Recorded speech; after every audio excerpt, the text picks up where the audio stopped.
actually have wanted to make this video for a long time, or have thought about making a video like this for a long time, but just didn't, because I also just didn't want to do what Abbey does, which is basically make an entire career out of criticizing other people.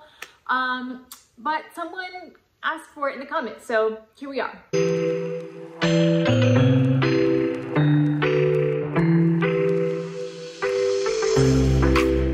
Hi YouTube, welcome back to my channel. My name is Whitney Holcomb and I'm author of the book 1 Year, 100 Pounds.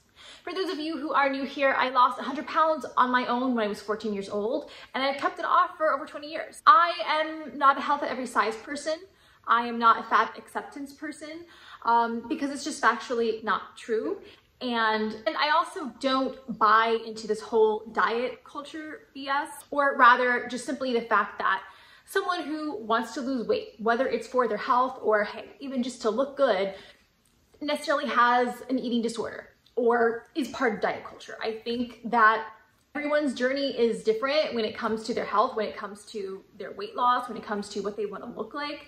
And I think that people on this body positivity or fat acceptance movement, they can be and just as toxic as, you know, I don't know, this supposed diet culture that they claim exists. Anyhow, today's video, we are talking about the very popular YouTube dietitians, Abbey Sharpe and Colleen Christensen. So these two, well, I've known who Abbey Sharpe is for a long time.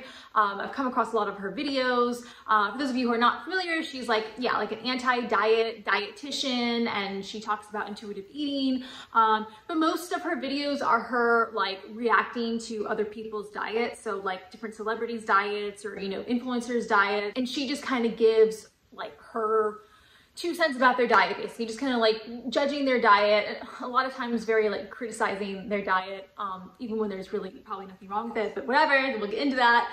Also claimed in the past that I think why she became a dietitian or got into this anti-diet movement is because she struggled with orthorexia, which is basically like, it's like an obsession with eating healthy foods. It's a real thing, and I understand that. I, you know, feel compassion towards her for that. So I understand her viewpoint as far as the content she creates.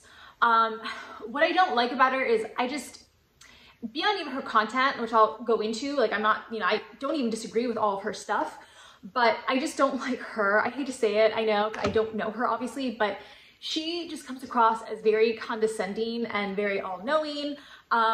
She even kind of comes across as sometimes a mean girl in some of her videos. Like, I don't know if you guys saw the one where she like reacted to like what I eat in the day of like a Victoria's Secret model or former Victoria's Secret model, and it was just, she's just really weird about it. And then she like made a weird comment about, had nothing to do with the girl's diet, which is what she's supposed, she's a dietitian, that should be the only thing she's commenting on, but something about like the girl wanted to like, was journaling, and she made some weird comment like, oh, that's giving me that girl vibes. Like she was just very judgmental. And again, it came across as very like insecure, like, okay, I know why you're really, you know, criticizing her. Look, we all want to be Victoria's Secret models, and just because we aren't, like, I don't know, it doesn't give you an excuse to then, you know, I think what she does is project her own eating disorder or her own disordered eating past onto other people, which is what I see a lot. You see it like in the fat acceptance movement, especially. It's like, okay, because they couldn't lose weight on a diet or they failed, then it just must be that everybody's meant to be fat, and, you know, going on diets, that's just diet culture, and that's toxic. So I think that what Abbey does too is, because she had a struggle with her own diet, I guess her own disorder, she wants to project anyone eating healthy. Well, they, you know, it's not just that they want to eat healthy, it's that they must have an eating disorder. So for those reasons, yeah, she just kind of rubs me the wrong way. And I get like her whole thing is like, oh, science and sass, and like, I don't know, like I said, I don't like the way she delivers her stuff. That means that I don't necessarily disagree with everything she says. Like you know, I think she's a little hypocritical though. And what I mean is she gives good advice as far as like, kind of what she actually preaches is what, I mean, I believe is very true for myself, like eating more like volume foods that like fill you up, that are like healthy for you. Eating a balance of foods, like, you know, getting enough protein, fats, fiber, all the things which are good. They're good for anyone, no matter what, you know, weight size you are, what your history is with eating disorder or not. She debunks like a lot of like diet myths, things like, which are very true. And, you know, and diet culture, I mean, not to say it doesn't exist, but I think what I mean is it does exist, but people, especially these people like Abbey Sharpe, they misconstrue everything as being diet culture, like just wanting to lose weight, or, you know, oh, maybe like choosing to not, you know, keep fast food in your house or packaged food in your house. Oh, that's diet culture. You're depriving yourself purposely. You're trying to restrict. No, sometimes it's just about having self-discipline, and, you know, you want to meet a goal, or you just don't feel healthy or good eating that stuff all the time. But, you know, she's even shared like her own what I eat in a day, and she eats, like, this is what kind of kills me, is like she herself eats like incredibly healthy. Like I've seen several of them where they're mostly like plant-based. I mean, it's all lots of fruits and veggies, and it's, you know, I mean, good portions. I don't know, she gives herself incredibly big portions. I kind of question if she really eats all that, but whatever, that's besides the point. Basically, what she preaches is eating a normal, healthy diet that's very balanced, which is awesome, but it's still, I mean, so much more healthier than like the average American diet. And then her idea of like, you know, letting go, or her idea of, oh, not depriving herself is like, oh, and then I, you know, eat all this stuff during the day, which is like this perfect healthy diet, and then at night I dive into a bag of chips. You know, again, you only see like, you know, her like literally putting her hand in the bag of chips, like in the video. We don't really know how much she eats.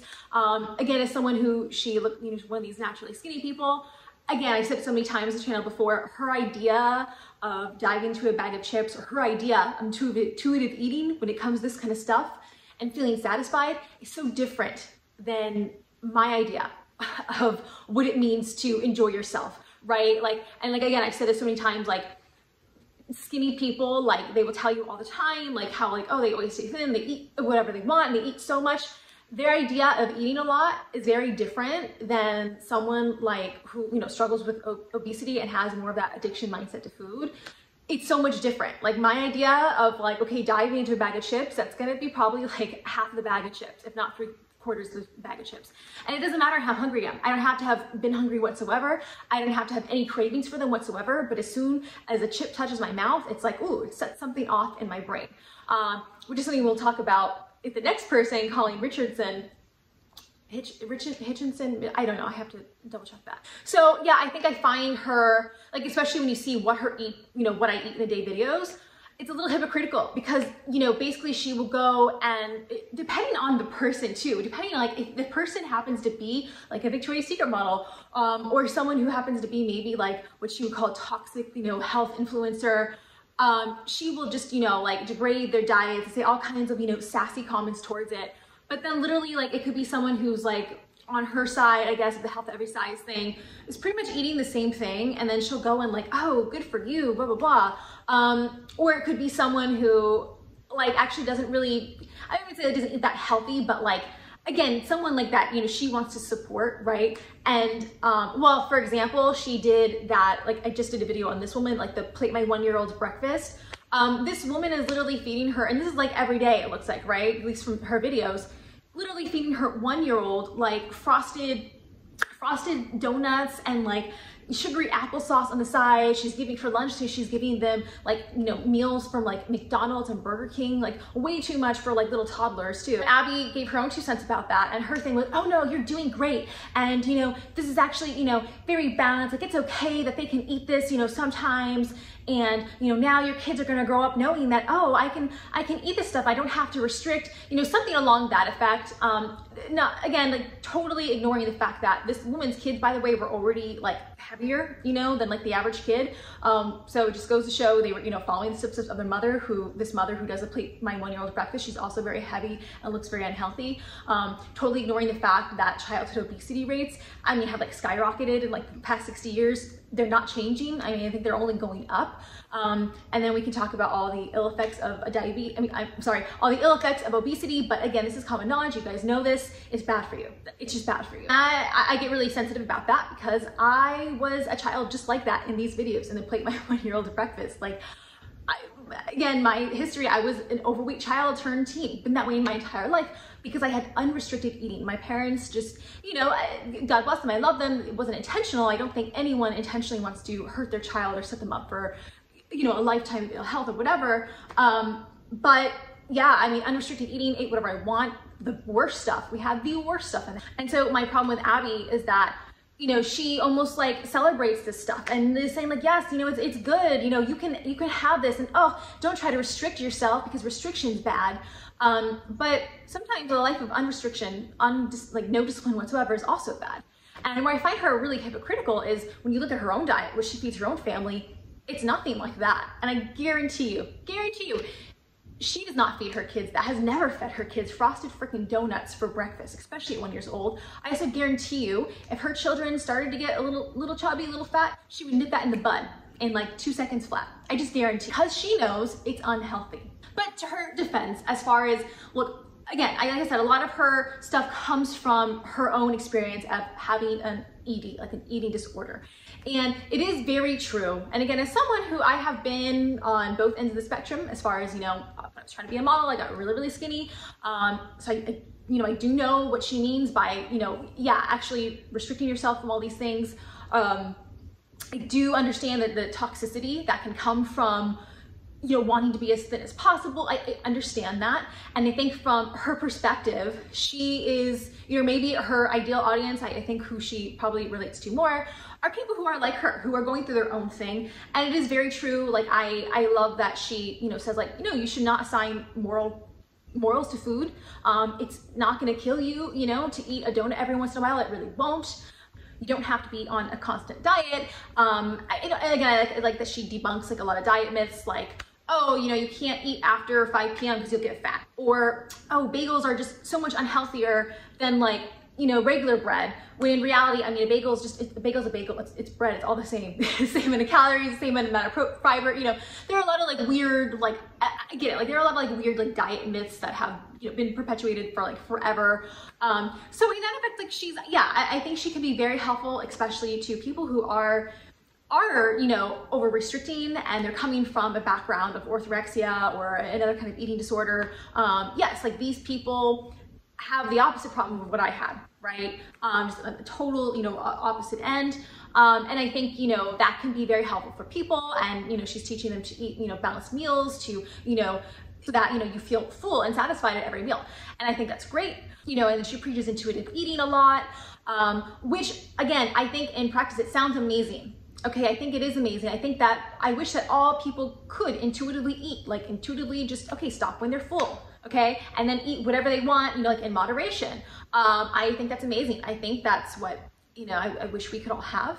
Again, unfortunately, coming from my experience, I do not think this is possible for everyone. Again, because like it's like the elephant in the room that she, nor this Colleen Christensen, will address is the very real fact that the food that we are eating, all these things that she says we should not, you know, restrict, they are literally addicting, and they are engineered to be addicting. And the only reason I think that people like her, like naturally skinny people who, you know, don't have that problem is, look, we're all different, and, you know, some people have different triggers, we're all wired differently. And I think that there are certain people that they are more sensitive to the effects of addictive substances, right? Just like not, you know, some people can drink a glass of wine and be fine, other people can't. Like they drink a glass and they just want more because we're just wired differently. Our bodies react to substances differently. So intuitive eating might work for her and people like her. It doesn't work for like me. Not if I'm eating like the junk food, like the typical American diet, right? Because it's just totally different. I think another important point to point out, and again, I know because again, it was from my experience too, is when both she and this Colleen person talk about restrictive eating, I think oftentimes, number one, like, you know, eating disorders are very rarely, there's usually this mental component to it. There's another reason why you're going through this. But also too, I think it has less to do with the fact that you're not eating like crap food, or you won't allow yourself to eat crap food, but not only restricting, okay, like the bad stuff, but you're also restricting your calories or just taking out certain food groups altogether. So for example, like, you know, when I was trying to be really skinny and I was in that mindset, it's like, okay, being terrified of fat, even like healthy fats, right? And so, yeah, so I think, you know, what really does the damage is not just so much restricting, like not eating the cookies and the breads or whatever, it's restricting your calories, which, yeah, it makes you really hungry. You're never gonna feel satisfied. You're always gonna be thinking about food all the time. And yeah, and having that kind of fear of the other stuff, it does, you know, it does something, it messes you up, right? And then it makes you want it even more. I think that is important too. It's not just that, okay, there are people, because I think there are plenty of people, like even like myself, who for the most part, I really don't eat like the processed foods, like all the junk food. It's very, you know, I eat it like more rarely. Again, I don't see it as restricting. One, because even like, you know, like she would say, I don't see those foods as like a reward. I don't necessarily see it as good or bad. I mean, I see it as bad in that it is just objectively not healthy for you. Again, doesn't mean that like it's gonna kill you to have it once in a while, but objectively it is just, it doesn't really do anything for me. So I don't see it as like a punishment to not eat it. Also, it's like, again, I don't feel restricted because I'm eating everything that I like, but just healthier things that don't cause the food noise, right? Which is like, again, I said so many times, certain things like cookies or French fries, I can't have just one cookie or one French fry. If I know that that stuff is in my kitchen, it's in my pantry, you know, especially I have one bite, I mean, that's it. Then I think about it constantly, and it's like the food noise automatically comes back, and it's just, it permeates my entire day basically, because all I can think about is that sugar, it's that food. Again, because these substances, they're engineered to be addictive. They know this, like they purposely do it. They put like high amounts of sugar, high amounts of salt in combination with one another so that you are addicted. And again, if you're someone like me, already wired that way, it's gonna be a lot more addictive than it might be for other people. But when I don't have these things in my diet, for the most part, number one, I don't crave them because they're just not in my diet. I mean, again, I don't have that food noise. I eat whatever I want without eating all like the bad stuff, right? So again, I'm not, you know, this is not like the same as where I was before, where I was purposely restricting calories because I was trying to be a model and trying to be really thin.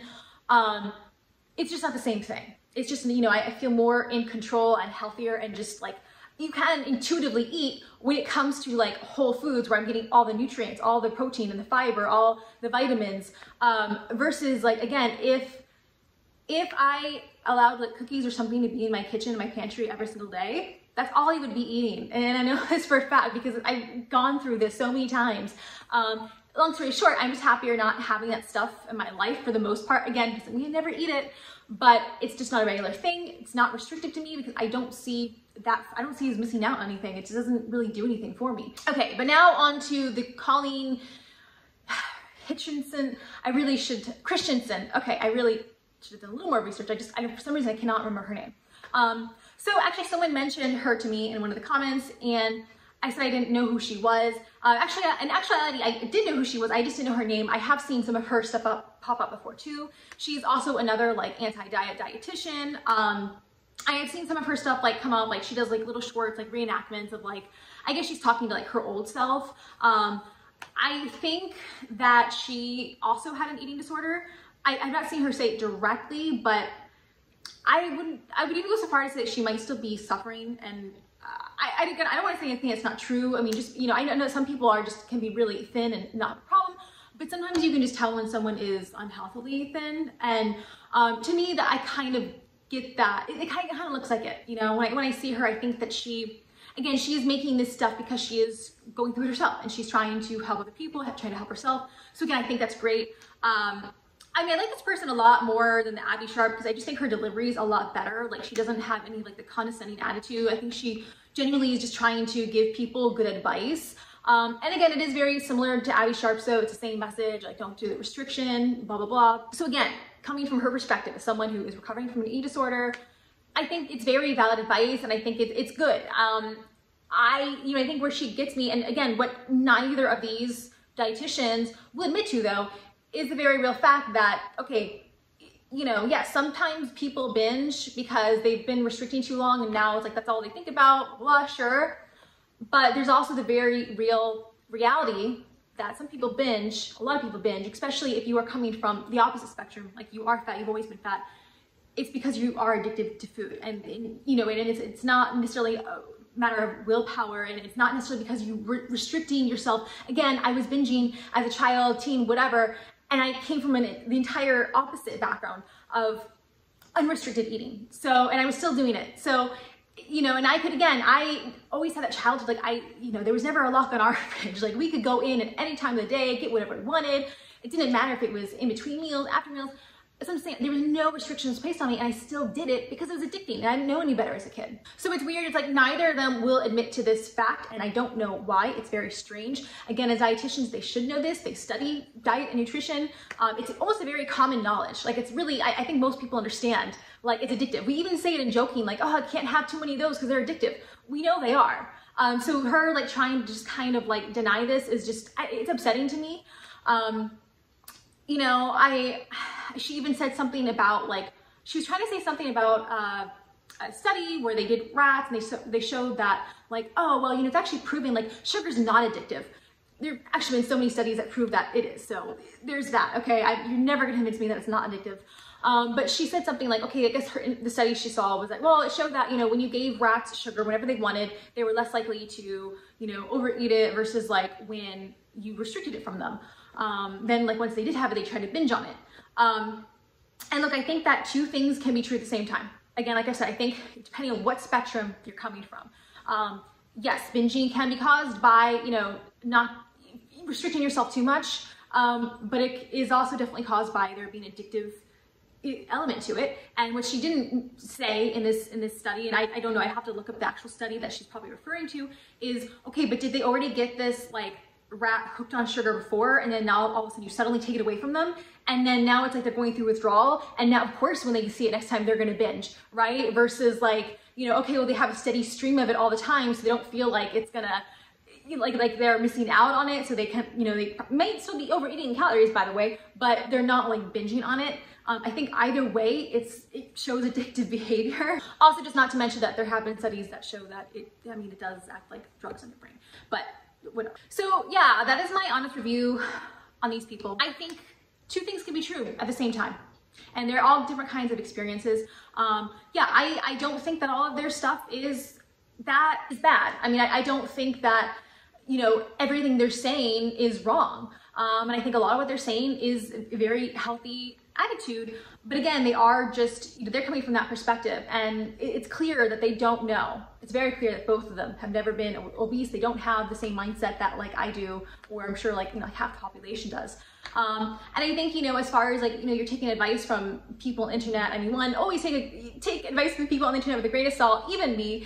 But you have to find what works for you and what works for you in the period of your life. I mean, so for example, like you might experience both kinds of eating disorders or binge eating problems in your life, like I did. Like again, I experienced just the pure addiction, binge eating, but I also had that period, you know, I said I wasn't eating enough, and then yeah, I knew what it was like. Once I started eating more, it was like I gotta eat, you know, as much as I can because I restricted myself so much. And I needed to do it. I needed to gain weight, right? Because it's not, you never want to be on any end of an unhealthy spectrum. Because yes, I mean, being overweight and obese is very unhealthy, but so is being underweight. They're both not cute. They're both very bad for your health and mental health. So again, I think you need to find what works for you in the mindset you are in right now, and in the problems you're dealing with right now. I mean, yeah, if you are struggling with an ED, and if you are, you know, you have come from experience of restricting too much, I think that they could be great. They could be great to help you kind of overcome your food fear. You shouldn't be afraid of food. But at the same time, I think, you know, whatever background you come from, I think no matter whether you're naturally skinny or, you know, you suffer from obesity and struggle with it, I think there is just a really real element that like none of this like processed packaged food is good for anyone.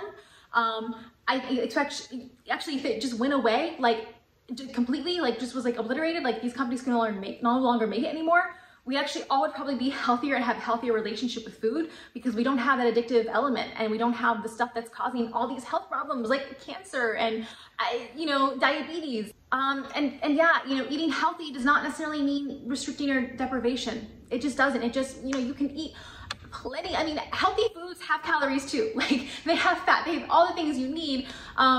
You know, you could definitely overeat on healthy foods if you wanted to. It's just, it's harder. Most people don't. Most people eat what they need on healthy foods because it's not addictive and they, you know, they eat it till they feel satisfied. And I think that's the most normal relationship you can have with a food. And I think that there is nothing wrong with saying that foods like cakes and donuts, these should be like a sometimes food or a thing where you're not eating it every single day. It's not in your house all the time because yeah, I don't think anyone needs to be eating that stuff every day. It's just, objectively, it's just not good for you. Anyhow, guys, that's all I have for you today. I will try to leave a link below in the comments to some of the videos I referenced, which if you like this video, you might want to check out, as far as like, I talk about like, you know, how when I had my own problem with under eating. And remember, if you like this content, you like this video and my channel, then subscribe so you can see more stuff like this. And I will see you guys next time.